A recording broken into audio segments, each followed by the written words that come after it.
بسم اللہ الرحمن الرحیم۔ السلام علیکم ورحمۃ اللہ وبرکاتہ۔ یوٹیوب کے البشیر اسلامک چینل سے آپ کی بہن فرزانہ بشیر آپ سے مخاطب ہے۔ آج جس موضوع کو میں آپ کے لیے لے کر آئی ہوں وہ ہے عالم قبر میں مومن اور کافر کے ساتھ کیا معاملہ طے پاتا ہے، اور مومن سے کون سے سوالات پوچھے جاتے ہیں اور کافر سے کون سے ایسے سوالات پوچھے جاتے ہیں جن کے وہ جوابات دیتے ہیں۔ بخاری شریف میں ہے کہ رسول پاک صلی اللہ علیہ وآلہ وسلم نے ارشاد فرمایا کہ مسلمان سے جب اس کی قبر میں سوال ہوتا ہے تو وہ گواہی دیتا ہے کہ اللہ کے سوا کوئی معبود نہیں، اور رسول پاک صلی اللہ علیہ وآلہ وسلم اللہ کے رسول ہیں۔ مسند احمد میں ہے کہ ایک انصاری کے جنازے میں ہم رسول پاک صلی اللہ علیہ وآلہ وسلم کے ساتھ تھے۔ ہم جب قبرستان پہنچے تو اس وقت قبر تیار نہیں ہوئی تھی۔ آپ صلی اللہ علیہ وآلہ وسلم بیٹھ گئے اور ہم بھی آپ کے آس پاس ایسے بیٹھ گئے گویا ہمارے سروں پر پرندے موجود ہوں۔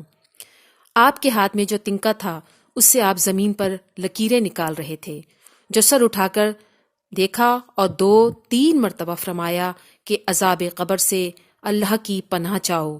بندہ جب دنیا کی آخرت اور آخرت کی پہلی گھڑی میں ہوتا ہے تو اس کے پاس آسمان سے نورانی چہرے والے فرشتے آتے ہیں، گویا کہ ان کے چہرے سورج جیسے ہیں۔ ان کے ساتھ جنتی کفن اور جنتی خوشبو ہوتی ہے، اور اس کے پاس جہاں تک اس کی نگاہ کام کرے وہاں تک بیٹھ جاتے ہیں۔ پھر ملک الموت آ کر ان کے سرہانے بیٹھ جاتے ہیں اور فرماتے ہیں، اے پاک روح، اللہ تعالیٰ کی مغفرت، اس کی رضامندی کی طرف چل، اور وہ اس سے آسانی سے نکل آتی ہے جیسے کسی مشک سے پانی کا قطرہ ٹپک آیا ہو۔ ایک آنکھ جھپکنے کے برابر ہی دیر میں وہ فرشتے اسے اس کے ہاتھ میں رہنے نہیں دیتے بلکہ فوراً لے لیتے ہیں اور جنتی کفن اور جنتی خوشبو میں رکھ لیتے ہیں۔ چونکہ یہ مومن کی روح ہوتی ہے تو اس روح سے مشک سے بھی عمدہ خوشبو نکلتی ہے کہ روئے زمین پر ایسی عمدہ خوشبو کسی نے کبھی نہ سونگھی ہوگی۔ وہ اسے لے کر آسمان کی طرف چڑھتے ہیں۔ فرشتوں کی جس جماعت کے پاس سے گزرتے ہیں وہ پوچھتے ہیں کہ یہ پاک روح کس کی ہے؟ یہ اس کا جو دنیا میں بہترین نام ہوتا ہے، جس میں وہ مشہور ہوتا ہے، وہ اس کا نام بھی بتاتے ہیں اور اس کے باپ کا نام بھی بتاتے ہیں۔ آسمانی دنیا تک پہنچ کر دروازے کھلواتے ہیں، آسمان کا دروازہ کھل جاتا ہے اور وہاں کے فرشتے اسے دوسرے آسمان تک اور دوسرے آسمان سے تیسرے آسمان تک اور اسی طرح 7ویں آسمان پر وہ پہنچتا ہے۔ اللہ تعالیٰ فرماتا ہے، میرے بندے کو کتاب علیین میں لکھ لو اور اسے زمین کی طرف لوٹا دو۔ میں نے اسی سے اسے پیدا کیا ہے اور میں اسی سے دوبارہ اسے نکالوں گا۔ پس اس کی روح اسی کی جسم میں دوبارہ لوٹا دی جاتی ہے۔ اس کے پاس 2 فرشتے آتے ہیں، اسے اٹھاتے ہیں، پھر بٹھاتے ہیں اور پہلا سوال یہ کرتے ہیں کہ تیرا رب کون ہے؟ وہ مومن روح ہوتی ہے، جواب دیتا ہے اللہ تعالیٰ۔ پھر پوچھتے ہیں کہ تیرا دین کیا ہے؟ وہ جواب دیتا ہے اسلام۔ پھر سوال پوچھا جاتا ہے وہ شخص کون ہے جو تم میں بھیجا گیا؟ وہ کہتا ہے وہ رسول اللہ صلی اللہ علیہ وآلہ وسلم تھے۔ فرشتے پوچھتے ہیں تجھے کیسے معلوم ہوا؟ وہ کہتا ہے میں نے کتاب اللہ پڑھی ہے، اس پر ایمان لایا ہوں اور اسے میں نے سچا مانا ہے۔ اسی وقت آسمان سے ایک منادی والا منادی کرتا ہے کہ میرا بندہ سچا ہے، اس کے لیے جنتی فرش بچھا دو، جنتی اسے لباس پہنا دو اور جنت کے دروازے کھول دو۔ بس اس روح کو جنت کی خوشبودار ہوائیں آنے لگتی ہیں اور اس کی قبر وسیع ہو جاتی ہے۔ اس کے پاس ایک شخص خوبصورت نورانی چہرے والا عمدہ کپڑے لے کر آتا ہے اور اس سے کہتا ہے آپ خوش ہو جائیے، اسی دن کا وعدہ آپ کو دیا جاتا تھا۔ یہ اس وقت مسلمان آرزو کرتا ہے کہ یا اللہ قیامت جلدی قائم ہو جائے تو میں اپنے اہل و عیال اور ملک و مال کی طرف لوٹ جاؤں۔ جبکہ عالم قبر میں کافر کے ساتھ معاملہ مومن کے معاملے کے بالکل برعکس ہوتا ہے۔ کافر بندہ دنیا کی آخری سات اور آخرت کی اول سات میں ہوتا ہے۔ اس کے پاس سیاہ چہرے کے آسمانی فرشتے آتے ہیں اور اس کے ساتھ جہنمی ٹاٹ ہوتا ہے، جہاں تک نگاہ پہنچے وہاں تک وہ بیٹھ جاتے ہیں اور پھر ملک الموت آ کر ان کے سرہانے بیٹھ جاتے ہیں۔ اے خبیث روح، اللہ تعالیٰ کے غضب و قہر کی طرف چل۔ اس کی روح اس کے جسم میں چھپتی پھرتی ہے، جسے بہت سختی کے ساتھ نکالا جاتا ہے۔ اس وقت ایک آنچ جھپکنے کی دیر میں اسے فرشتے اس کے ہاتھوں سے لے لیتے ہیں اور اسے جہنمی بورے میں لپیٹ لیتے ہیں۔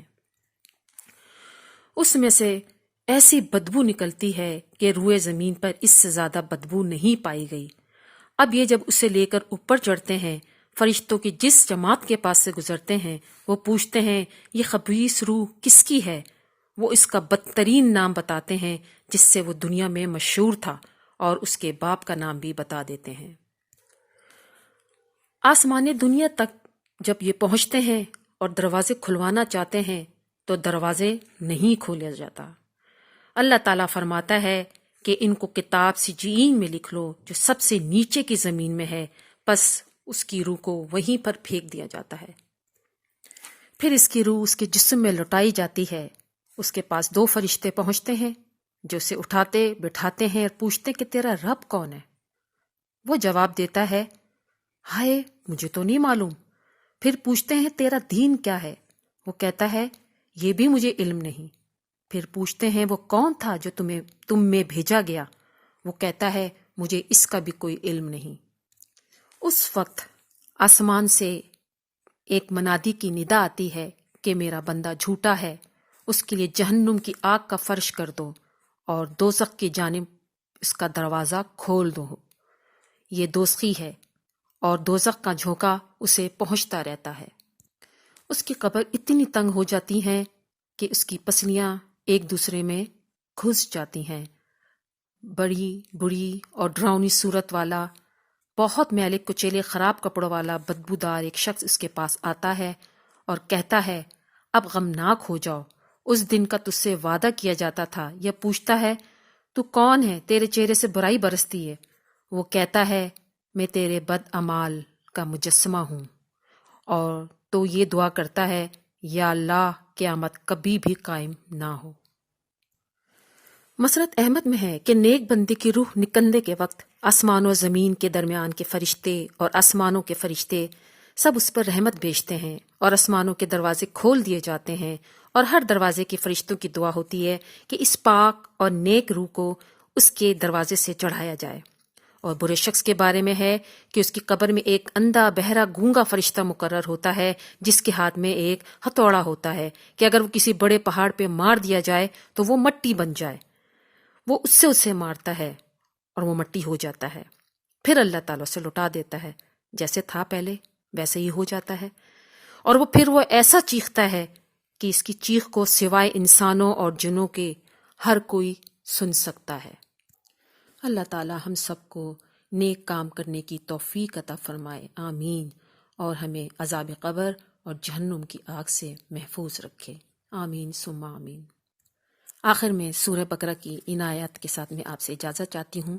اے ہمارے رب، اگر ہم سے بھول ہو گئی ہے یا کوئی خطا ہو گئی ہو تو ہمیں نہ پکڑنا۔ اللہ، ہم پر وہ بوجھ نہ ڈال جو ان لوگوں پہ ڈالا تھا جو ہم سے پہلے تھے۔ اے ہمارے رب، ہم پر وہ بوجھ نہ ڈال جس کو اٹھانے کی ہم میں طاقت نہ ہو۔ ہم سے درگزر فرما، ہمیں بخش دے، ہم پر رحم فرما، تو ہی ہمارا مالک ہے، ہمیں کافروں کی قوم پر غلبہ عطا فرما، آمین ثم آمین۔